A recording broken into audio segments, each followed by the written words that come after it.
La famille, j'espère que vous allez super bien. Bienvenue sur la chaîne de la jeunesse consciente dans l'esprit et dans le cœur. Alors la famille, aujourd'hui nous sommes venus à Yaban Service. Comme vous-même vous pouvez le constater, voilà. Et nous sommes là aujourd'hui pour pouvoir avoir une interview avec le chef d'entreprise de Yaban Service. C'est ici que ça se passe. On va Bonjour, bienvenue à Yaban. Bonjour, comment est-ce que vous allez? Ça va très bien. Super bien, nous sommes bel et bien à Yaban Service. Exactement. Alors, vous allez nous conduire rapidement vers votre boss. J'espère que c'est pas que nous sommes là. Non, c'est pas. D'accord, ça c'est une surprise. Super, super. Allez, venez. Le boss.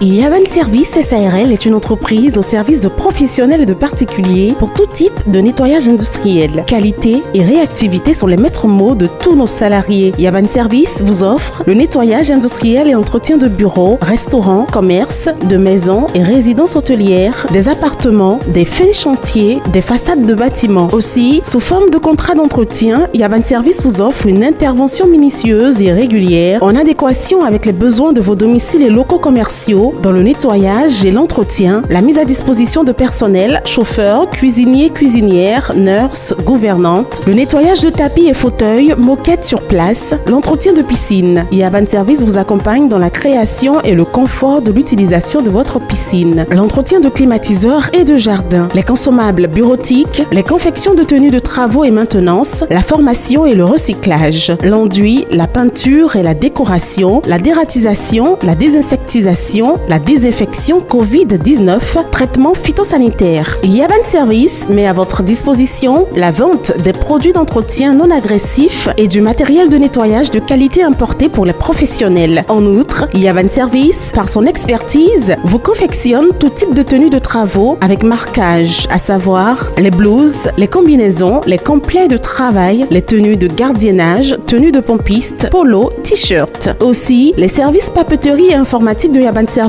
se tiennent à vous livrer tous vos besoins en fourniture de bureau, ponctuels ou réguliers, dans un meilleur délai. Nous sommes joignables au 25 22 00 68 72 07 67 91 05 69 01 03 26 55 46. Retrouvez-nous sur LinkedIn, Facebook, Instagram, Yaban Service. Email yaban.service@gmail.com. Yaban Service SARL, c'est aussi assurer à nos clients une écoute, des conseils et des services sur mesure, le rapport qualité-prix, mettre en place tout le matériel et les produits appropriés à chaque intervention, définir et appliquer des procédures de contrôle qualité. Yaban Service SARL, votre satisfaction grâce à notre expertise. Bonjour le boss. Bonjour, comment ça va? La famille, ça va très bien le boss. Merci. Aujourd'hui, j'ai décidé vraiment de mettre pied chez vous. Ah, ça fait plaisir. Ouais, la famille.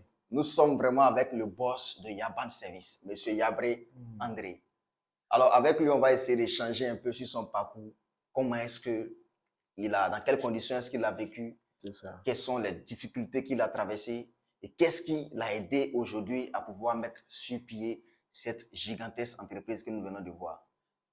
D'accord. Le grand boss. Ouais. On sera comme vous, Inch'Allah. Merci beaucoup. Tu es bienvenue parmi nous. Merci beaucoup. Et je suis content de vous recevoir. Merci bien. Merci beaucoup. Et la place? Merci bien, le boss. Waouh! Je pense que ça fait un bon moment qu'on essaie d'échanger. Vraiment. Et aujourd'hui, vraiment, je suis très content. Lorsque vous avez fait la proposition, vous n'avez pas refusé. C'est ça. Parce qu'en réalité, vous êtes un monsieur qui est réellement très disponible pour les jeunes. C'est ça. Parce que je le vois bien sur vos différentes pages. Ouais. Oui, au niveau de l'église, Ouais. au niveau de... Voilà. Je pense qu'on aura le temps de tourner un peu aussi au niveau de l'église. Ouais. Parce que je vois que vous êtes beaucoup chrétien. Ouais, c'est ça. Voilà, C'est ça m'intéresse. Quel est le secret d'un chef d'entreprise qui est vraiment beaucoup spirituel, c'est-à-dire beaucoup chrétien? Il va vraiment nous enseigner ça. Ah, avec plaisir. Hein? Il n'y a pas de Avec souci. plaisir. La famille, comme je le disais, aujourd'hui nous sommes venus vraiment chez monsieur Yabré André, chef d'entreprise. C'est quelqu'un en réalité qui n'est plus à présenter. Et il faut dire que dernièrement, il était à NCI. On a vu un peu son intervention et on a vu que vraiment c'est quelqu'un de dynamique. Vous savez, quand nous sommes là en train de bosser, en train vraiment de chercher notre voie de réussite, il est très important de nous approcher déjà vers ces personnes-là qui sont déjà en train de faire leurs preuves. Et raison pour laquelle la jeunesse consciente existe, on va essayer de tirer un peu le maximum de son expérience. Comment est-ce qu'il a grandi, dans quelles conditions est-ce qu'il a vécu, et qu'est-ce qui aujourd'hui lui a apporté cette force-là de pouvoir mettre sur pied cette entreprise. Je suis Samuel Kablan, comme vous le savez déjà. Alors, Monsieur Yabré, Oui. voilà, comme je le disais tout à l'heure, Oui. moi, je suis vraiment impressionné par vous. Merci. Et sincèrement dit, sans vous mentir, je suis vraiment impressionné. Merci. Et il faut dire qu'aujourd'hui, vous êtes déjà sur la voie Ouais. que nous, on cherche maintenant, on cherche encore. Uh-huh. Voilà, donc moi, j'ai décidé avec mes abonnés, Oui. on a décidé de chercher à comprendre qui est vraiment M. Yabré André. Dans quelles conditions est-ce qu'il a grandi, Mhm. où est-ce qu'il est né, où est-ce qu'il a fréquenté, quelles ont été ses difficultés et tout. Donc, sincèrement, aujourd'hui, je suis là pour vous D'accord. écouter. Ah, c'est avec un plaisir, hein. D'accord. Déjà, je voudrais déjà vous dire merci. Merci à vous. Voilà, merci pour l'opportunité. L'opportunité parce que c'est pas tellement aisé d'avoir l'occasion de s'exprimer, de partager l'expérience C'est ça. que nous avons. C'est ça. Déjà, il faut dire que nous sommes en train d'emmagasiner l'expérience parce que l'expérience s'acquiert au fur et à mesure. D'accord. Donc, aujourd'hui, par la grâce de Dieu, nous avons pas mal d'expérience, mais nous continuons d'en acquérir. Ok. Et c'est avec plaisir que je répondrai à vos différentes questions. Il n'y a pas de souci. Voilà. Qui est Yabré André? Yabré est natif. Donc, Yabré, mon père est burkinabé. Ok. Mon père est burkinabé, ma mère est ivoirienne. Ivoirienne, Annie, plus particulièrement. Wow. Annie d'Abenko. Donc, Wow, mais moi-même, je viens d'Abengro. Ah, voilà. Donc, aujourd'hui, je découvre beaucoup de choses. Oui, c'est ça. Annie d'Abenko et D'accord. le village, c'est à Pompronou. À À Pompronou, c'est sur la route d'Annie-Blécro. Je vois, je vois, je vois. Voilà. Nous sommes à Niablé. Voyez, vous voyez, Voilà. je connais très bien Niablé pourtant. Ah, Je connais c'est très juste bien à Niablé. côté. La famille. Ja, le chef d'entreprise, en réalité, c'est mon grand frère. Ok. Voilà, et donc, voilà, je suis né à Abidjan, D'accord. à Djamé plus particulièrement, un 30 novembre. Ok. Un 30 novembre. Je suis issu d'une famille très modeste. Parce que hier, j'étais avec des amis, des partenaires qui sont venus me visiter et qui m'ont demandé comment j'ai fait pour démarrer. Est-ce qu'il faut avoir les moyens nécessaires pour pouvoir créer une entreprise? Je pense qu'on va revenir par rapport à ça. C'est ça. Mais je suis né dans une famille très modeste. Et je pèse bien mes mots, très modeste. Après la crise de 2002, mon père ayant perdu son travail, c'était compliqué, c'était très difficile. Quand je suis né, on m'a envoyé au village. J'étais au village où j'étais avec ma grand-mère. C'est là-bas que j'ai fait la maternelle. C'est là-bas, et de la maternelle, le primaire, je suis venu à Abidjan. Et donc, chaque vacances, j'y allais. J'allais aider mon oncle dans les travaux champêtres. Et donc, c'est comme ça. Dans la classe de 4e, il m'a dit, tu vois qu'on souffre ici au champ. Si Daba est trop lourd pour toi, et si Bic est trop lourd pour toi, c'est Daba que tu vas attraper. Ça m'est resté à l'esprit. Wow. Parce que quand tu attrapes un stylo et puis tu prends une Daba, il n'y a pas de match. Oh oui, il n'y a pas match. Et lui me dit, si je trouve que le stylo est trop lourd, est trop pesant, c'est Daba qui m'attend là-bas. Ouais. Il m'a donné ce conseil, ça m'est resté à l'esprit. Et je lui ai dit non, il faut que je me batte pour réussir. Parce que je n'ai pas d'opportunité. Mes parents n'ont pas les moyens. Je suis né dans une famille où, en tout cas, je bénis le Seigneur de ce qui m'a permis de naître dans cette famille-là. Mais il faut que je me batte pour réussir. C'était vraiment un challenge pour moi. Et j'ai fait la classe de 6e. J'ai eu le CP. Et en classe de CM2 déjà, je m'étais mis à l'esprit d'être banquier. Parce que ça me plaisait. J'étais façonné par les finances. Ok. J'aimais les finances. Et voilà, chemin faisant, 6e, j'ai été orienté au lycée garçon de Benjerville. J'ai eu le BPC là-bas, ainsi que le baccalauréat. Donc, j'ai fait le lycée garçon. Après le baccalauréat, on m'a orienté à l'université, en sciences fondamentales appliquées, SFA, en son temps, à l'université d'Anguin-Bourgois. Mais moi, je n'ai pas voulu faire ça. J'ai voulu faire les finances. J'ai voulu étudier les finances parce que c'est ce qui me passionnait. Du coup, on a fait une demande.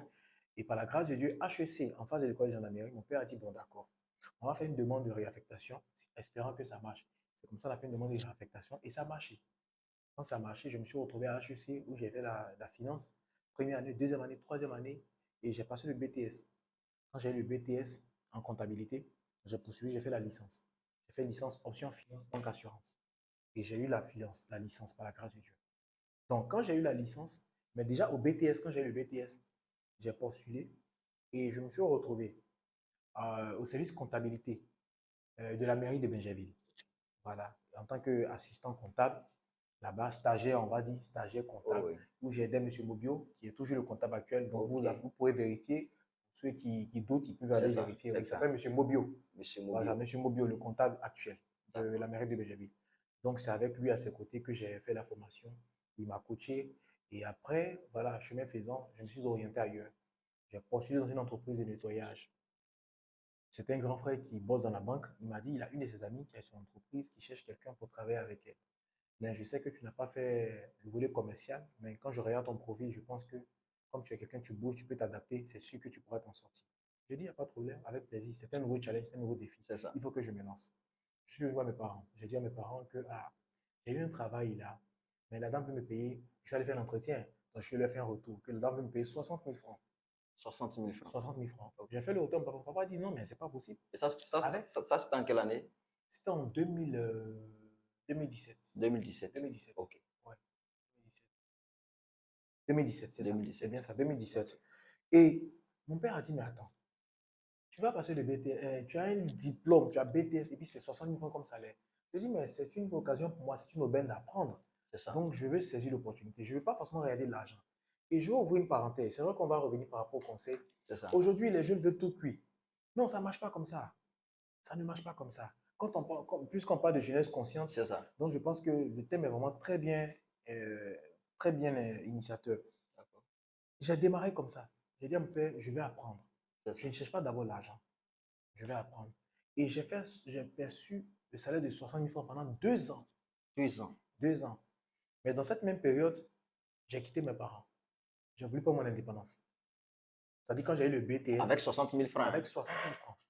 J'ai pris mon BTS. Quand j'ai eu le BTS, j'ai commencé à la mairie de Bénin. Quand j'ai fini, quand j'ai démarré avec la dame, je dis, bon, moi, je vais prendre mon studio. C'est comme ça que j'ai pris un studio. Un studio de combien? De 25 000 francs. 25 000 francs. À Akwedo. Ok. Après, le propriétaire a augmenté à 30 000 francs. Mais qu'est-ce que je faisais? Pendant que je bossais avec la dame, je faisais des cours à domicile. J'avais déjà monté ma structure de cours à domicile. Ce n'était pas vraiment formel, mais je disais à mes amis, si vous êtes intéressés, que vous avez besoin d'un professeur de maison, mais si vous voulez enseigner aussi dans les familles, venez me voir. Ok. Et il y a plein d'amis qui étaient intéressés. Ils sont venus me donner leur CV. Et c'est moi maintenant qui m'étais érigé en recruteur. Quelqu'un qui est embauché devient DRH de l'autre personne. C'est ça. Ok. Donc, c'est comme ça que je faisais. Et puis, bon, voilà. Et moi, je prends les CV, je recueillais les CV. Et qu'est-ce que je faisais? Je vais en prospection. Je vais chercher maintenant les marchés. J'en parle à tonton, au tata. Et quand il me dit d'accord, on est intéressé, trouve un encadreur. Moi, je vais faire la négociation. Et quand je finis la négociation, je dis à l'encadreur que bon, voilà, j'ai un marché, hein, mais tu as tel montant, ça t'arrange? Oui, vas-y, fais. Maman, c'est à moi que tu payes le salaire par mois, hein, c'est pas à lui. Et c'est moi qui l'ai envoyé. Je prends mon quota chaque fin de mois. Et puis maintenant, l'encadreur, je donne sa part. Que du business. Que du business. Ok. Voici en fait comment j'ai commencé. Et donc, moi-même, j'étais sur terrain. Je donnais des cours à domicile. Ce qui fait que quand je finissais avec la dame, je partais jusqu'au Docuy pour l'enseigner. D'Akwedo. Je vais au Docuy. Parce que le bureau de la dame était à la Palmeraie. Okay. Donc, de Palmeraie, je vais au Docuy. Quand je finis au Docuy, je vais à Génie 2000. Génie Faya. 2000 et Frata, oui. Je vais donner cours là-bas. Donc, quand je rentre à la maison, il est 23h. Tout épuisé. Et maintenant, tout célibataire, chercher à manger. Je me couche à 21, à minuit pratiquement. À minuit pratiquement. Et après ça, j'ai continué la licence. Donc, j'étais dans la phase de finalisation du mémoire de la licence. Quand j'ai bouclé, j'ai fini la licence, j'ai continué avec la dame. C'est là que j'ai fait 2 ans avec elle. Mais pendant la licence, il faut rappeler que j'ai contribué une bonne partie, peut-être 70%. Et j'ai payé ça avec mes cours à domicile. Wow. Avec mes cours à domicile. Parce que les parents ont fait le pas. Tu sais que les grandes écoles, là, après le BTS, bon, l'État ne subventionne plus. Hein. C'est ça. Donc, si tu veux faire la licence, tu vas à tes propres frais. C'était lourd pour les parents. Il faut te débrouiller. Il fallait me débrouiller. J'ai dit, bon, les parents ont assez fait. Moi, je dis toujours, quand quelqu'un après le baccalauréat, tu deviens mature, tu deviens assez responsable. Tu as la possibilité de prendre ton vol en main. Parce que quand tu as le bac, ça veut dire que tu es responsable. Tu ne vas pas venir toujours tendre la main aux parents. Et c'est comme ça que j'ai quitté les parents. Et puis voilà, j'ai démarré. J'ai payé le studio progressivement. Et j'ai fait 2 ans avec la dame, où je percevais 60 000 francs. Ce qui va me motiver à partir. Donc, je ne sais pas si vous pouvez poursuivre. Hein. Oui, allons. Oui, d'accord. Je suis vraiment très impressionné, sincèrement. D'accord. Oh, oui, on poursuit. Donc, pendant les 2 ans, j'étais toujours avec la dame. Très bien, j'étais très serviable. C'était une entreprise de nettoyage. Et pendant les 2 ans, j'ai pris l'opportunité d'apprendre, de servir la dame sans forcément regarder l'aspect pécuniaire. Je ne regardais pas l'argent. C'est-à-dire que vous vous êtes donné à fond sans vraiment attendre quelque chose en Sans retour. attendre quelque chose en retour. Parce que je voulais vraiment maîtriser le domaine d'activité.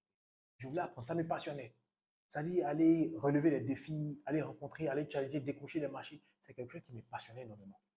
J'ai fait 2 ans. Après les 2 ans, je me suis dit, bon, tiens, écoute, je pense qu'après 2 ans quand même, c'est bon. Et puis après, l'attitude de la dame envers moi, c'était plus trop satisfaisant. C'est ça. Et c'est comme ça que je me suis détaché tout doucement. Quand je me suis détaché, j'ai lancé ma propre entreprise, Yaban Service. Il n'y a pas de service. Alors la famille, vraiment, je suis tellement impressionné. Vous savez, aujourd'hui, nous sommes en train vraiment de vivre quelque chose en live.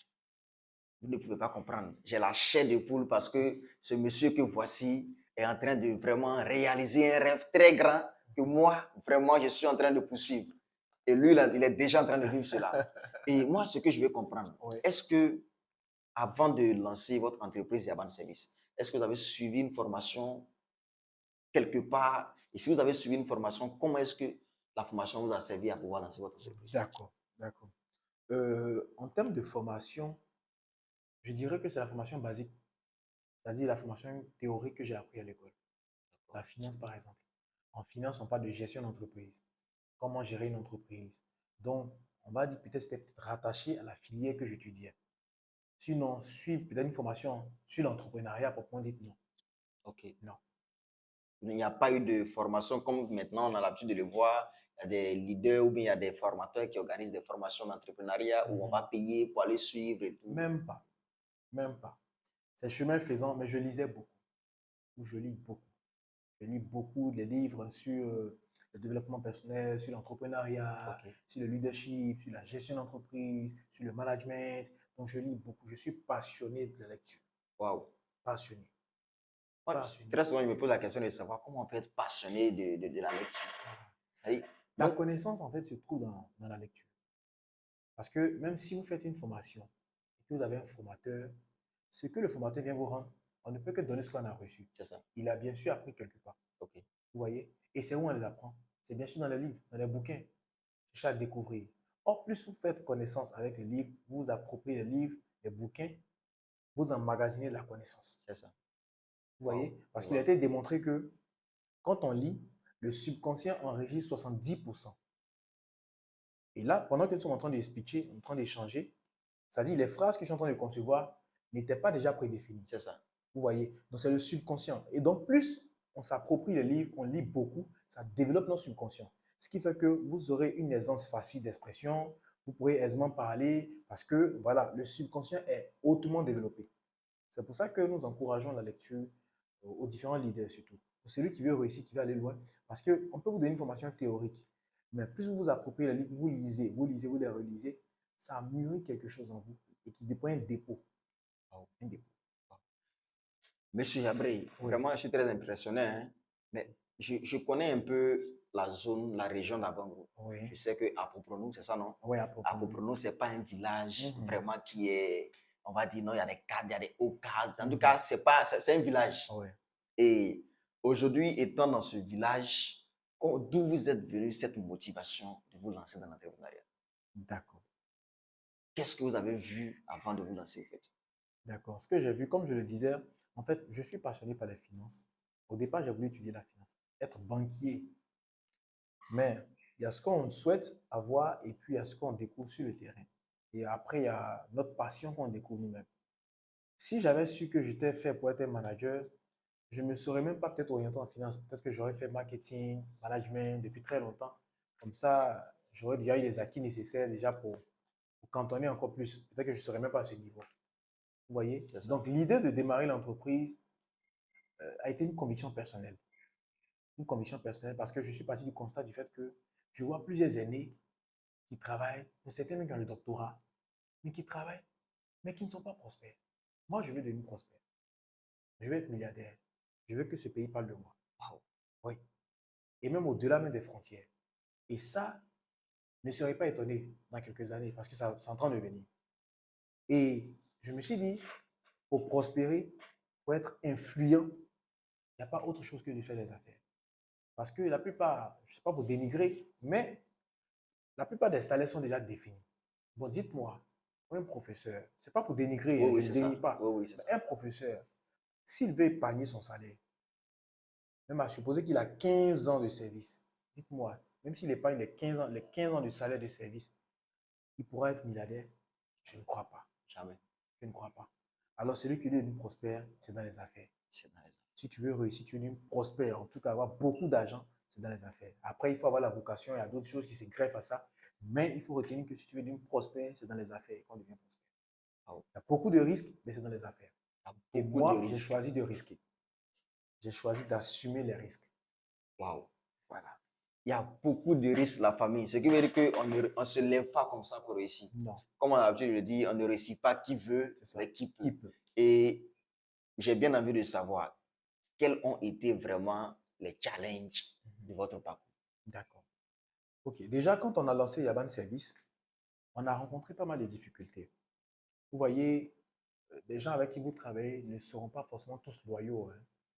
Il y aura des gens qui vont épouser votre vision, d'autres qui auront tendance à se réfracter, d'autres qui auront tendance à se recroqueviller même par moment. Mais tout ça, c'est un défi qu'il faut relever en tant que manager, en tant que leader. Quand on a créé Yaban Service, je me rappelle très bien, j'ai pris tout mon fonds que j'avais. J'avais 3 millions et quelques. C'était toute mon épargne. J'ai pris tout et j'ai lancé la procédure. Et comment j'ai eu? Parce que les gens vont se dire, mais ah, il a eu 3 millions, mais il avait l'argent. C'est ça. Dans l'autre boîte où j'étais, on a eu un marché avec l'État, le ministère du Budget.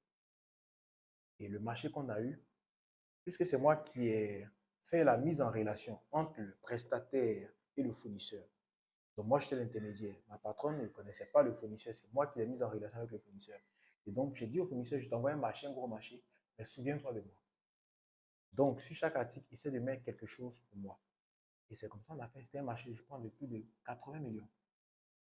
Et quand le marché a été exécuté 3 mois après, l'État a payé. C'est comme ça, le monsieur, ce dernier, il est venu, il m'a donné les 3 millions 7. Quand il a donné les 3 millions 7, je lui ai remis les 700 000 francs pour lui dire merci. J'ai ensuite prélevé ma dîme. En tout cas, s'il y a des enfants de Dieu qui nous suivent, c'est une occasion de leur dire, on veut devenir prospère, il ne faut pas doubler Dieu. C'est ça. Il ne faut pas Il ne doubler faut pas Dieu. doubler Dieu. D'après quelqu'un, tu demandes à Dieu, Dieu n'a qu'à donner 1 million. Mais offrande, tu donnes offrande 500. C'est ça. Bon, Dieu enlève ça dans l'argent de qui? Et puis il vient te donner à toi. Donc, il faut être fidèle dans ses engagements, C'est ça. dans ses dîmes, dans tous ses revenus, dans toutes ses entrées, il faut payer la dîme. Et jusqu'à présent, je continue de payer mes dîmes. Je paye mes dîmes depuis que je suis élève. J'ai appris, j'ai cultivé cette éducation-là. Je paye ma dîme. Parce que vous êtes né dans une famille religieuse. Oui, on va dire ça comme ça. Oui, on va dire ça comme ça. Mais après, je réalise des prouesses parce que je vois que quand tu donnes à Dieu, Dieu te donne en retour. Donc, j'ai payé, j'ai prélevé la dîme. Après, je vais faire une offrande à mes parents parce que c'est un projet que je voulais lancer. Il fallait la bénédiction des parents aussi. Comme ça, j'ai enlevé une somme. J'ai payé un climatiseur, j'ai changé le climatiseur des parents. Et j'ai payé des meubles. J'ai dépensé plus de 500 000 sur les parents. Et je leur ai donné. Dans les 3 millions. Dans les 3 millions. Donc là, il me restait 2 millions 4, quelque chose comme ça. Et c'est comme ça que j'ai pris, dans les 2 millions 4, j'ai lancé on va dire quoi déjà? J'ai pris un local. On a pris un petit studio. C'était un petit studio, hein. Mais d'abord même, il y avait un conseil chez moi à la maison dans mon studio. Waouh. Voilà, parce qu'on avait les chantiers, j'entassais les sous là dans mon studio là-bas. Et puis le reste du matériel, je stockais ça dans la télé parce que maman est couturière. Ok. Donc je stockais le reste du matériel dans son atelier. Quand on a des chantiers, j'appelle les équipes là, venez, on a un chantier, on va prendre le matériel, on rassemble, on s'en va sur le terrain. Waouh. Donc c'est comme ça on a fait, je crois, 3 ou 4 mois comme ça. Et après, on a pu avoir un local, un petit studio dans lequel on était. Et j'ai pris, on avait un open space où on avait 4 personnes, on était 4 dans le bureau. Et c'est comme ça qu'on a commencé.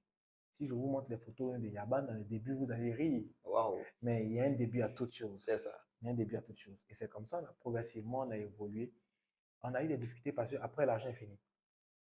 Or, j'avais déjà lancé l'activité, je voulais faire ma carrière. Ouais, les gens m'ont ouais, dit, ça non, arrête. mais tu as fait quoi? Tu as diplôme, tu as fait quoi? Il fallait travailler, il fallait postuler, tu as diplôme.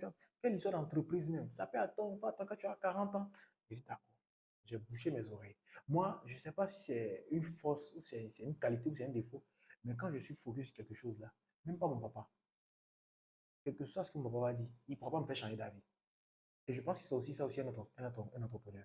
Si tu as ta vision, parce que beaucoup abandonnent, beaucoup ont plein de visions, ils veulent atteindre leur objectif.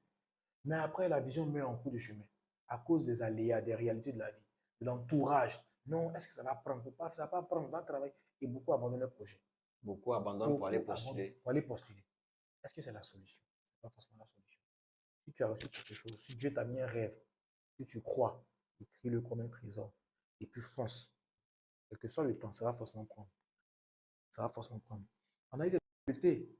Et des difficultés d'abord financières, parce que après, j'ai fait appel à une amie qui était avec moi, par la grâce de Dieu, qui est en Europe maintenant aujourd'hui, Oh, que je salue au passage, Madame Nassi Toudé. ok. Et elle nous a complété. Elle nous a complété, je crois, c'était 100 ou 150 000, quelque chose comme ça. On a pris ce fonds-là parce qu'on avait eu un marché, il fallait exécuter, on n'avait pas d'argent. On a pris, elle a dit, ah, mais j'ai un peu de fonds à la maison, si tu veux, on récupère, après on dépose. Et d'accord, on voit. C'est comme ça qu'on a récupéré les sous, on a injecté dans le business. Dieu nous a fait les roses. Le premier marché qu'on a eu, c'était 200 000. Le deuxième marché, 1 million. 1 million qu'on a exécuté le marché, on a eu un bénéfice de 500 000. Ça nous a propulsé en même temps. Et comme ça, chemin faisant, progressivement, on a commencé à s'équiper. Parce que les machines, on n'avait pas de machines, on partait louer. On partait louer. Donc, on a découvert tous les points de location de machines. Waouh. Ah, tu dis, tu fais un nettoyage, tu ne peux pas partir sans machine, sans C'est ça. appareil. Donc, on partait louer les appareils là. Donc, il n'y a pas une honte en ça. Pour ceux qui démarrent, par exemple, qui viennent de se lancer, il n'y a pas de honte. Parce que le plus important, c'est de faire un travail de qualité. C'est ça. Si votre travail est bien fait et satisfaisant, le client lui-même va vous recommander. Mais ne pensez pas que parce que vous êtes novice, donc vous allez faire un travail bâclé. Non, vous gâtez votre image pour demain. Et deuxième conseil que j'aimerais donner déjà aussi à ceux qui se lancent, ça dit, ne cherchez pas à avoir gros. Parce que souvent, tu peux taper des mois sans avoir un marché. Donc, le seul client qui vient là, tu vas l'attraper les 4 mois là, ça ne marche pas comme ça. Ça ne marche pas comme ça. C'est progressivement. C'est vrai que pour entreprendre, on veut avoir beaucoup d'argent pour entreprendre, mais c'est progressivement. Les milliards dont je vous parle là, ce n'est pas que j'ai les milliards ici, je ne suis même pas encore arrivé quelque part, mais progressivement, c'est de gagner la confiance des gens, progressivement, et qu'une fois que la confiance est déjà bien installée, c'est fini, les marchés viendront à vous-même. Ce sont les gens qui feront vos publicités. Waouh. Moi, je commence à comprendre beaucoup de choses parce que nous aussi, on finit par finir jamais d'apprendre. C'est vrai. Et vous savez, dans vos dits, vous avez dit que vous voulez être milliardaire. Ouais. Quand quelqu'un veut devenir milliardaire, quand quelqu'un veut être riche, c'est que forcément, cette personne a vécu une situation spécifique qui l'a amené à dire non. Ouais. Je dois dire non à la pauvreté. C'est ça, c'est ça. Donc, pour vous, quelle a été cette situation-là? D'accord. C'est une très belle question. La question est pertinente. Je vais vous partager quelque chose, vous n'allez pas croire. Comme je le disais tout à l'heure, mon père n'est pas riche. Il est issu d'une famille très modeste, pareillement que ma mère. J'ai eu la possibilité de côtoyer ma grand-mère, bon, malheureusement qui est décédée. Et ma mère, elle est venue en aventure à Abidjan. Mon père aussi était venu à l'aventure à Abidjan parce qu'il quittait au Burkina, il est venu, il s'est retrouvé en Côte d'Ivoire, il s'est lancé en aventure. Quand il s'est lancé en aventure, il connaissait personne. Comme ça, il a postulé dans les entreprises de gardiennage. Puis il s'est retrouvé en tant que gardien à l'époque. Et ma mère, elle n'avait pas d'activité parce qu'elle était au Ghana avec son père. Son père était cadre, malheureusement, qui est décédé. Et leur papa est décédé quand elle avait l'âge de 7 ans. Donc, chemin faisant, leur maman n'ayant pas les moyens, est obligée de rebrousser chemin, c'est de revenir au village à Pompronou. C'est comme ça. Donc, c'est à Pompronou que ma mère a grandi. Ma mère a grandi à Pompronou et elle n'a pas eu la possibilité de poursuivre les études puisqu'elle n'avait pas les moyens. C'est comme ça qu'elle est revenue à Abidjan pour se chercher. Elle est venue faire le travail de servante. Donc, ma mère qui est venue faire le travail de servante, mon père qui est venu à l'aventure, les deux se rencontrent. Et les deux se rencontrent et par la grâce de Dieu, ils se mettent ensemble. Et voilà, un enfant sort que je suis. Donc, on était à 9 kilos. Ancien 9 kilos, 9 cassé. kilos. On était à 9 kilos. On était à la 3. D'abord, on était à la Riviera 3. Et en 2002, quand il a perdu son travail, parce qu'il travaillait avec des expatriés, des gens de la BAD, mais en 2002, quand la crise a éclaté, les expatriés sont partis. Et là encore, on a sombré dans les difficultés. Du coup, on est obligé de se rabattre sur Akwedo. Comme ça, on s'est retrouvé à Akwedo. Quand on s'est retrouvé à Akwedo, la vie n'a pas été facile. Il est arrivé par moments où c'était vraiment difficile de manger même. Avoir ne serait-ce que le minimum.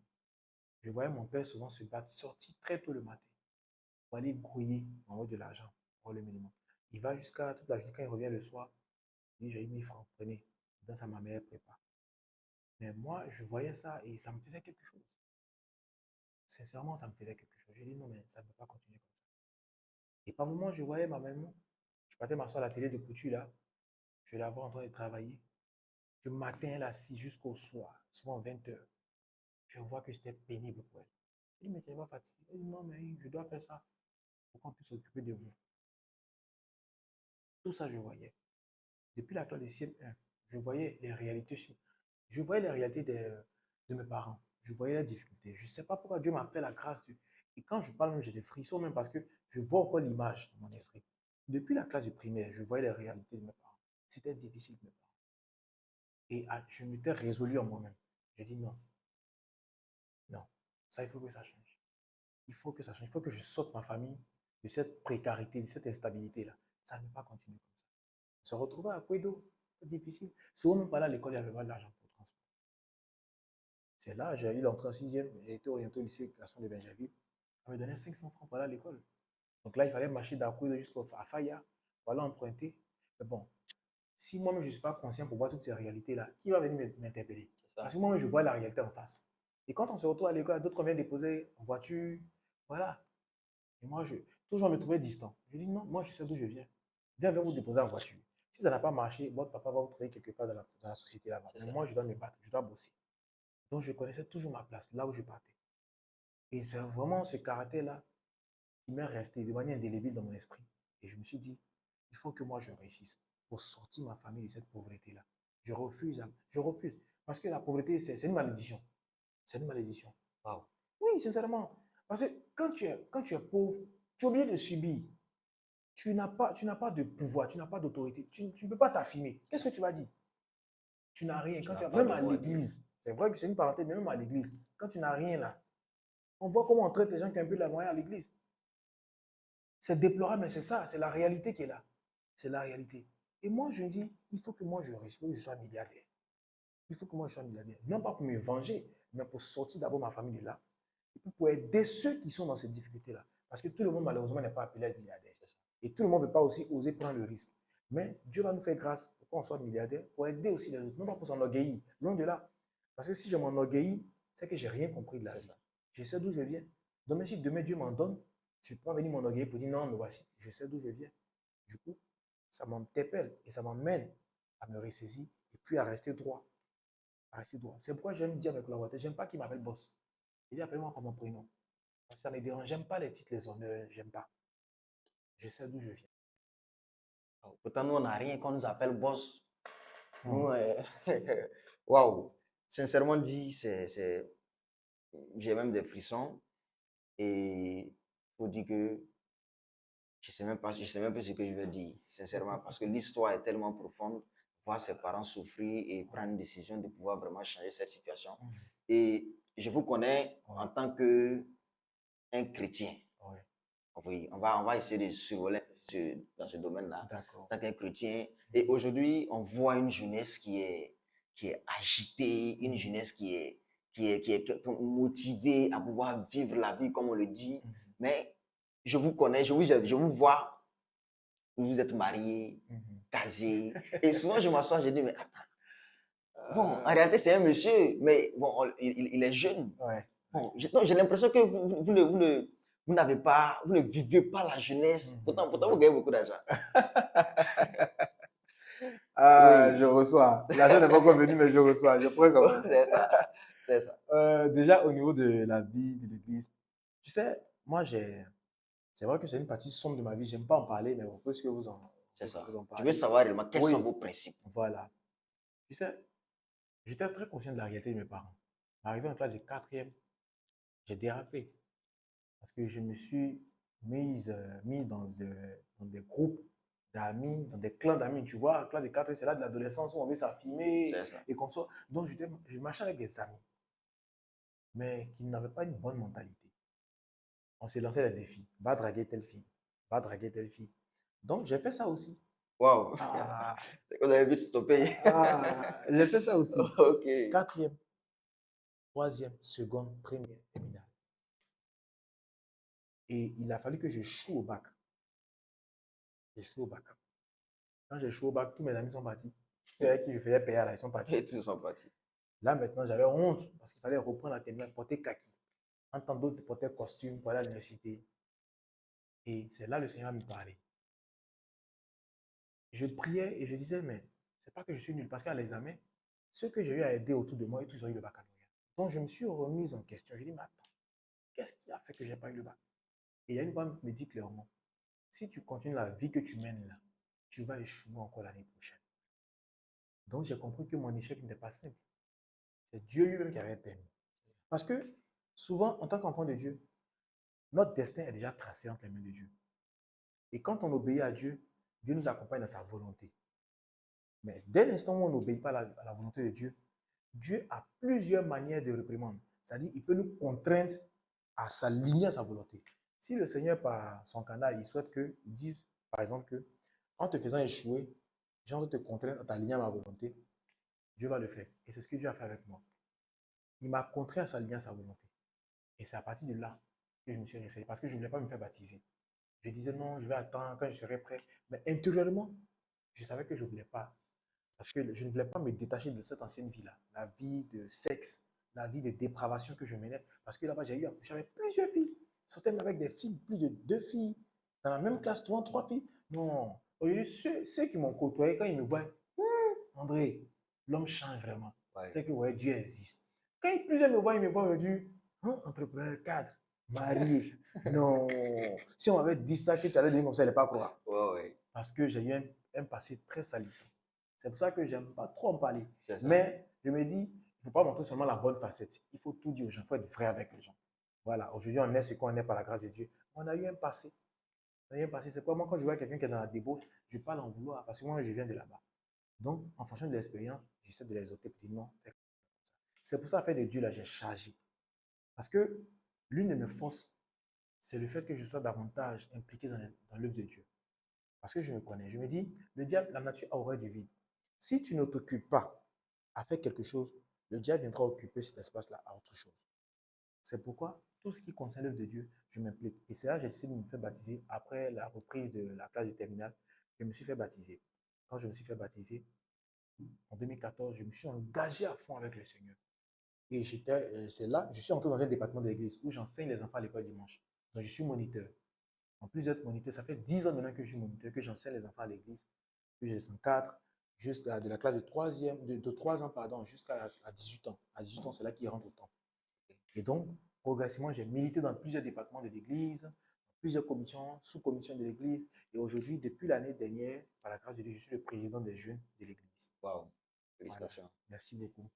Donc, voici un peu comment le chemin a été tracé. Donc, progressivement, et je continue de booster cette jeunesse-là, les encourager à s'attacher vraiment au Seigneur, parce que tout ce talent qu'on cherche, en tant qu'enfant de Dieu, d'abord, c'est pour servir Dieu. Mais on doit rassurer d'abord de notre état de santé, notre âme. Notre âme. Parce que quand on va mourir, même tous ces milliards qu'on cherche, si on meurt aujourd'hui, qu'on a tous ces milliards, qu'on n'a pas vraiment fait la paix avec Dieu, avec le Seigneur Jésus, mais où on a, où on part? Après la mort, on sera jugé. Donc, le plus important, c'est d'abord de se rassurer de sa foi. C'est-à-dire, si je meurs aujourd'hui, où je vais? Ensuite, de mon vivant, qu'est-ce que je fais pour continuer de plaire à Dieu? C'est de ça qu'il s'agit. C'est ça. Voilà. Wow. En tout cas, c'est vraiment enrichissant. Et il a toujours dit que moi, personnellement, je vois un peu toute personne qui réussisse dans le domaine de l'entrepreneuriat en forcément quelqu'un qui le regarde, quelqu'un qui se voit. C'est-à-dire un mentor. Oui. Et aujourd'hui, moi, je vais chercher vraiment à savoir quelle est vraiment l'expérience que vos mentors vous ont apportée de façon positive. D'accord. Déjà, en termes de mentorat, moi, je m'inspire plus des mentors bibliques. Hein. OK. Des mentors bibliques tels que Joseph, par exemple. Joseph, c'est l'un de mes mentors. Parce que j'ai vu un peu quelqu'un qui a été pris en déportation, qui dit d'abord à ses frères que le Seigneur m'a montré un songe où j'ai vu des gens qui sont procédés devant moi. Après, les gens l'ont haï et on le vend, ses propres frères qui le vendent. En plus de ça, comme ça ne suffisait pas, on l'envoie en déportation, il devient esclave là-bas. Et après, il sert aux côtés de quelqu'un. Après, il devient gouverneur à 30 ans. Il devient gouverneur et ces mêmes frères à qui il a parlé là, ces mêmes-là viennent se procéder. Donc, il y a plusieurs leçons que je tire déjà dedans. La première des choses, c'est que lorsque tu reçois ta vision, lorsque le Seigneur te parle à toi-même, même si les autres ne croyaient pas en toi, toi, si tu as reçu une conviction, tu gardes cette conviction-là. Parce que plusieurs vont faire pour te décourager. Ça a été son cas.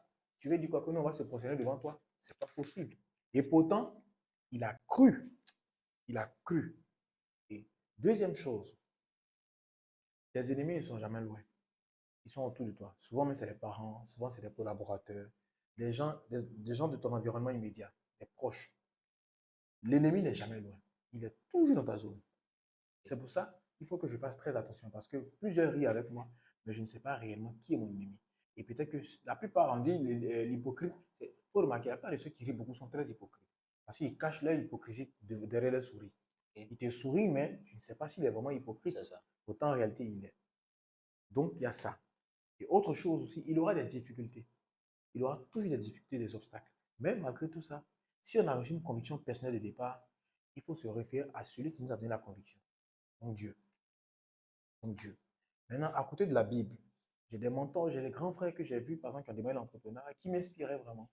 Qui m'inspiraient. Mais malheureusement, pour certains qui ont déraillé, qui ne sont plus sur la voie de Dieu. C'est pour ça que je n'aime plus trop les citer en exemple. Parce que quand on va demander, bon, à l'état initial ou à quel niveau ils en sont, c'est compliqué de pouvoir présenter. Voilà. Sinon, j'ai des mentors. Et il faut s'inspirer toujours. Il faut s'inspirer toujours. Toujours des autres, le modèle des autres. On n'est pas meilleur, on apprend des autres. Et on apprend aussi des expériences des autres. Et on continue d'apprendre. Il y a des choses quand je ne connais pas, quand j'appelle, je demande à des amis, ah, ça, comment on fait? Je ne maîtrise pas trop. Comment on fait ça? Explique-moi. Comment tu arrives à gérer tes clients? Comment tu arrives à décocher des marchés? Comment tu fais? Comment tu fais? Comment tu fais? Donc, c'est un travail vraiment constant et puis perpétuel, quoi. Wow. Ça veut continuer toujours à apprendre auprès des autres. Toujours. Parce qu'après la licence même, j'ai repris les cours l'année dernière. Je suis en train de faire un Master 2 en Marketing Management. Malgré tous les millions actuellement? Oui. Ok. Je suis en train de faire un cours Marketing Management. Donc, l'année prochaine, je soutiens. Donc, ça fait que chaque soir, je vais au boulot. Et là, on a fini pour cette année. Et je suis en train de faire une autre formation au CNDH, le Conseil national des droits de l'homme, sur le droit de l'homme. Je fais une formation parce que c'est toujours bon d'apprendre. Quand l'opportunité est là et qu'elle se présente, il faut la saisir. Wow. D'accord, il n'y a pas de souci. Et dans votre expérience, vous avez dit que d'abord, vous avez commencé à travailler avec une dame qui était dans le domaine du nettoyage. Oui, c'est ça. Là, vous étiez payé à 60 000. C'est clair. Et à quel moment est-ce que vous avez l'idée de créer vous-même votre propre entreprise? D'accord. Bon, déjà, avant de bosser avec la dame, j'avais déjà l'idée de créer mon entreprise. Entreprise de nettoyage? Non, pas forcément nettoyage. Okay. Pas forcément nettoyage. C'est bon de le clarifier. Je voulais faire moi-même mes propres affaires. C'est-à-dire que j'avais les idées comme ça, pêle-mêle dans ma tête, mais la structure même, je n'avais pas la structure. Du coup, il fallait se frotter à une entreprise pour voir comment les choses se passent en entreprise de manière. Parce qu'on a appris la théorie à l'école. Il fallait s'approcher dans une entreprise pour voir comment les choses se passent, la gestion, le management, le leadership et tout ça. Pas mal de choses. Et quand je suis allé bosser avec la dame, ça a ouvert davantage mon esprit. Ça a ouvert davantage mon esprit. Et tout naturellement, on donne ce qu'on a reçu. Puisque c'est le nettoyage que j'ai mieux maîtrisé comme domaine d'activité, j'ai décidé donc de créer l'entreprise en lançant la première entreprise dans le domaine du nettoyage. Parce que c'est ce que je maîtrisais mieux. Mais en plus de ça, parce que si je faisais du copier-coller, ça allait être un peu bizarre. Mais en plus de ça, j'ai ajouté d'autres services que j'ai greffés à ça, que je n'allais pas forcément faire peut-être à court terme, mais peut-être à moyen ou à long terme que j'allais faire. Donc, j'ai greffé à ça ces différentes prestations-là.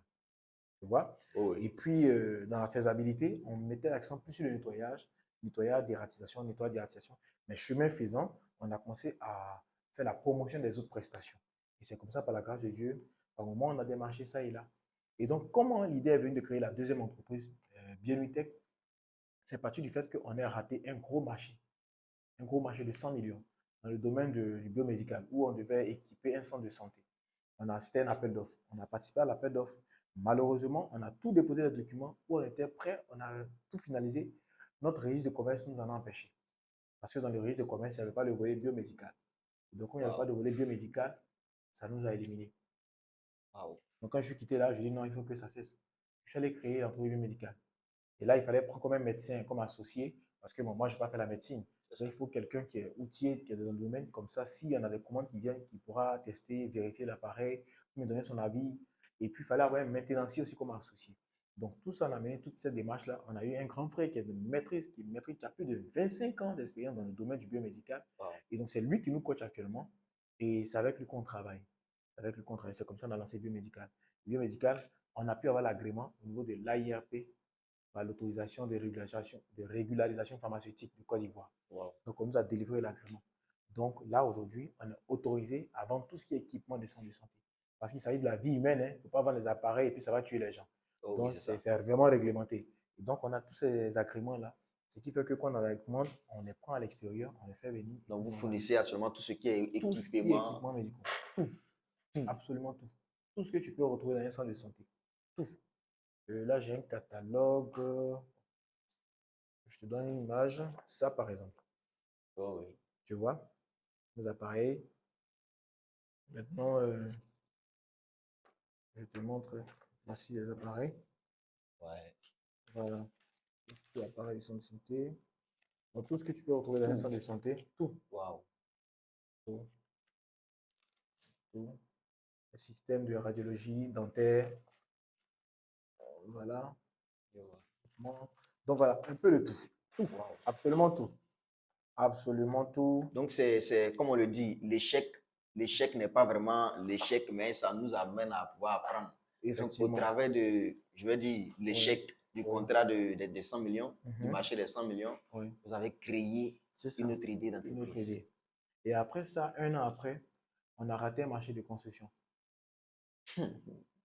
Là encore, vous avez créé quoi? Donc, il y a une amie qui me disait hier, donc, s'il y a un autre appel d'offres qui est lancé et qui ne sont pas dans tes 3 codes de métier, tu vas créer encore. Je lui ai dit, je ne vais pas créer encore. Parce que déjà, 3 entreprises, avec les impôts, c'est lourd. C'est ça. Je ne vais pas créer encore. Mais qu'est-ce qu'on a fait? Cette fois-ci, quand j'ai créé la 3e entreprise BTP, j'ai mis plusieurs services à l'intérieur. OK. Plusieurs services. Donc, ce qui fait qu'il n'y a pas un domaine d'activité actuellement que tu vas envoyer qui va m'échapper, à moins que peut-être je ne vais pas faire. C'est ça. Et aussi parce que c'est vrai, on cherche de l'argent. Mais si c'est un domaine où je n'ai pas plus ou moins une bonne visibilité, je ne m'engage pas. Je ne m'engage pas. Parce que quand tu t'engages, c'est ta société qui est devant. Si c'est mal fait, c'est ton image qui est teignée à jamais. Ça. Donc, je fais très attention au domaine. Il ne faudrait pas courir derrière les marchés. C'est ça. Donc, je fais très attention. Il y a des marchés même que je ne prends pas parce que je ne maîtrise pas. Tu vois, si tu me dis de venir faire route, je ne sais pas faire. C'est ça. Donc, je ne m'engage pas. Je ne m'aventure même pas. Wow. Et aujourd'hui, vous êtes vraiment le PDG de toutes ces entreprises. Par la grâce de Dieu. Par la grâce de Dieu. Toujours humble. Monsieur André Yabré. Et parce que en créant toutes ces entreprises, c'est aussi du travail que vous donnez à la jeunesse. C'est ça. Donc aujourd'hui, vous comptez combien de personnes aujourd'hui qui travaillent avec qui vous travaillez? D'accord. Aujourd'hui, je vais comptabiliser ici au bureau, on va dire une trentaine. Une trentaine de jeunes que vous embauchez. Oui, une trentaine. Parce que la plupart sont sur le terrain, sur les différents sites. Parce qu'on a des sites où, par exemple, on met des techniciens à disposition pour le nettoyage permanent. Le nettoyage permanent des locaux commerciaux, donc on a des techniciens là-bas. On a des endroits aussi où, par exemple, on intervient pour la gestion de la maintenance. On a des techniciens aussi là-bas. Donc, en tout, on va dire minimum 30. Sans compter les contractuels qu'on contacte, peut-être qu'on a des chantiers, ça et là. C'est ça. Voilà, sur nos 30, on va dire. Au moins une trentaine de jeunes que vous embauchez. Waouh. Donc, vous avez participé au chômage, à la réduction du chômage. Waouh, ça c'est déjà très bien. Et je pense que c'est déjà encouragé. Et aujourd'hui, Yaban Service existe, ça fait déjà combien d'années? 5 ans. 5 ans. Oui, 5 ans. 5 années que vous luttez. 5 ans. Mais est-ce qu'aujourd'hui, la pression du début et la pression d'aujourd'hui, comment est-ce que vous vivez cela? Au début, bon, je pense que oui, hein, parce que c'est relatif. C'est relatif en termes de pression. Parce que tu sais, plus les années avancent, tu fixes des objectifs. Et quand les objectifs ne sont pas atteints, c'est stressant. Et ça, ils le savent. Je ris beaucoup, je taquine, mais quand il s'agit du boulot, sincèrement, je ne joue pas avec. Et au départ, certains avaient du mal à comprendre. Ils n'arrivaient pas à faire la part des choses. Et souvent, je peux reprocher sévèrement par rapport au travail. Ils sont moins, puis ils se fâchent. Et je leur ai dit non, je ne suis pas comme ça, je ne suis pas méchant. Quand je reproche, remarquez bien, c'est toujours en rapport avec le travail. Ça n'a rien à voir avec votre personne. Parce qu'il faut savoir faire la part des choses entre la personnalité et la tâche qui est comme la personnalité. Il faut savoir faire la part des choses. Donc, quand je reproche, c'est toujours le travail que je reproche. Pourquoi le travail n'a pas été bien fait? Si par exemple, tu devais avoir un rendez-vous, tu devais conclure une vente et que tu n'as pas fait et que tu as oublié, je suis en mesure de reprocher. Donc, je tape dur. Je dis non, ce n'est pas normal. Ce n'est pas du tout normal parce qu'on est là, c'est pour bosser. On n'est pas là pour faire des clans d'amitié. C'est pour bosser. Tu vois? Donc, je tape dur. Et donc, quand l'objectif n'est pas atteint, Bien sûr, en tant que manager, je ne suis pas à l'aise. Si je fixe, par exemple, je dis n'importe quoi, que je fixe l'objectif, par exemple, mensuel à 10 millions et que ce n'est pas atteint, je ne peux pas venir rire avec vous parce que ça n'a pas été atteint. C'est ça. Vous voyez. Donc, voici un peu. Donc, c'est stressant. C'est pourquoi je dis que c'est relatif. Mais de plus en plus, parce que même toutes les entreprises qui font des gros chiffres d'affaires, mais bon, ils mettent toujours la pression sur leurs employés. Hein. Parce que même si tu as eu 1 milliard aujourd'hui, demain, on souhaite que tu fasses 1 milliard 2. C'est ça. Ainsi de suite. Du coup, c'est une constante, on va dire quoi déjà, perpétuelle mutation en termes de chiffre d'affaires. Voilà. Wow. Et aujourd'hui, parlant du chiffre d'affaires, Ouais. est-ce qu'on peut... Bien sûr, bien sûr. Bien sûr. Oui. D'accord. Le chiffre d'affaires, on va dire pour les 2 dernières années. Hein. Oui. Pour les 2 dernières années, on s'est retrouvé à, en 2022, on s'est retrouvé à 147 millions. 147 millions. Ça, c'est en 2022. 2022. 2023 est venu, il est parti. 2023, on s'est retrouvé 154, non 154 millions, quelque chose comme ça. 154 millions. Ah ouais. Mais, wow. C'est quand même beaucoup de millions. Hein? Ouais. Oui, c'est quand même beaucoup de millions. Ouais. Et est-ce qu'aujourd'hui, vous pouvez dire que vous êtes satisfait de cette décision que vous avez prise depuis le départ? Oh, depuis le départ, j'étais très convaincu. Moi, j'étais très convaincu pour la petite anecdote. J'ai des amis de mon papa qui sont venus me dire, mais ton fils là, lui-même, il sait que en Côte d'Ivoire ici, là, pour créer une entreprise, il faut avoir l'argent. Lui, il sait qu'il connaît ta situation. Il n'est qu'à aller travailler. Pour travailler, tu as venu aider tes parents.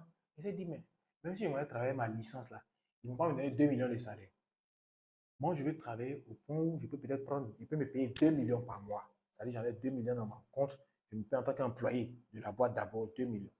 C'est quelle entreprise qui a te payé 2 millions par mois? Elle licence. On me dit encore, il ici. Il n'y en a pas. Il n'y en a pas. Il n'y en a pas. Même les institutions, c'est quelle institution qui a 2 millions par mois? Il n'y en a pas. Elle licence. C'est les ingénieurs là qui peuvent avoir ce salaire-là et plus. Donc, je me suis focalisé. Il m'a dit non, il fallait travailler. Il dit non, moi je suis focalisé dans mon truc. Le même tonton qui a dit ça là, il y a 3 mois en arrière, je lui ai donné un marché de 1,5 million. Il court. Il est court. Il a donné un marché parce qu'il est menuisier. Il a donné parce qu'on a eu un contrat avec le lycée américain. Il lui a donné un marché de 1,5 million. Je lui ai donné le marché. Il allait exécuter. Il dit, mon fils, vraiment, que Dieu vous bénisse. Vraiment, c'est ça, on a bien des enfants comme ça. On a bien des enfants comme ça. Oui. Tu vois? Oui. Mais... Et là, il est fier de moi. Il est fier. Il dit non, sincèrement, quand je te vois, sa fille s'est mariée, sa fille m'appelle comme parrain. Il donne 250 000 à sa fille. Il dit, tiens, c'est ma contribution. Vous prenez pas que mon nom sorte. Dans l'église, encore, ils ont dit mon nom, je suis sorti de temple. J'allais m'asseoir dehors. On cherche le parrain, on ne voit pas le parrain. Elle dit, mais pourquoi tu n'avais dit non, je te dis de ne pas dire mon nom, laisse ça comme ça. Tu vois, Audi, quand il me voit, il est fier de moi. Et sa propre fille, c'est maintenant sa fille aussi me dit, André, c'est toi qui as compris depuis longtemps. Si j'avais compris ça depuis longtemps, là, je te promets que j'allais même me lancer dans un business, j'allais lancer dans quelque chose comme ça. Mais je lui ai dit que c'est pas tard. Par la veille, je l'ai marié, c'est pas tard, tu peux toujours entreprendre. Tu vois, on n'est pas encore arrivé loin, mais je pense que c'est la meilleure voie de secours. Si tu veux t'épanouir financièrement, c'est la meilleure voie de secours. C'est l'entrepreneuriat. Il n'y a pas deux. À moins que tu travailles quelque part et puis tu voles l'argent là-bas. Mais ça, c'est pas honnête. Parce que l'argent que tu voles là, tu n'es pas fier d'en jouir. Or, quand tu as travaillé, tu as eu un marché, tu as exécuté, tu as ton bénéfice. Tu es tranquille, tu as la paix de cœur. Tu as la paix de cœur, tu sors avec ta petite famille, tu es heureux. Il n'y a rien de tel. Wow. C'est la meilleure voie, c'est-à-dire c'est le meilleur chemin. Franchement, c'est la meilleure voie. Moi, j'encourage tous les jeunes. Et à l'église, les jeunes me connaissent pour ça. Je suis en train de les booster. Le dimanche passé, on a fait la fête de la jeunesse. C'était l'apothéose. Mais j'ai donné la lucane à chaque jeune. Je leur ai dit, vous qui avez les petits business, que ce soit des ventes de robes, des ventes en ligne, même si vous n'êtes pas formalisé, venez saisir l'occasion, parlez de vos activités aux jeunes. Les différentes plateformes que nous avons, publiez vos articles pour qu'on puisse les partager en retour. Parce que vous ne pouvez pas vous asseoir quelque part. Parce qu'à l'église, j'ai du don, il faut donner. Quand on m'a dit offrande, on donne bien telle chose, vous devez sortir l'argent. Mais si vous n'avez pas d'activité, vous faites comment pour donner? Récemment, on a offert une caméra à l'église. On a pris une caméra, un appareil photo et tout ça. Moi, j'ai donné comme participation 1 million. J'ai donné 1 million pour l'œuvre de Dieu. J'ai donné 1 million. Mais c'est parce que je travaille et c'est parce que j'ai des sources de revenus que Dieu me fait grâce de pouvoir contribuer. À supposer que je n'avais pas d'argent et j'avais un petit salaire de 250 000 francs. Est-ce que je pourrais enlever 1 million dedans?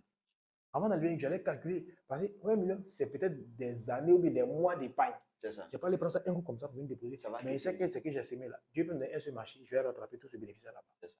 Donc, moi, je donne, je n'ai pas peur. Tu vois. Wow. Mais Parce que généralement, en tout cas, il y a pas mal d'entrepreneurs qui gagnent beaucoup d'argent.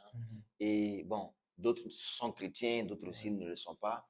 Et aujourd'hui, sincèrement, quand vous parlez d'investir millions à l'église, payer la dîme chaque mois et tout, moi, je vois que c'est beaucoup d'argent. Hein, parce que si M. Yabré doit payer sa dîme chaque mois, je pense que c'est beaucoup d'argent. Quel est l'impact que ces actions que vous posez là ont eu sur votre entreprise?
Yabal Service, votre satisfaction, notre expertise.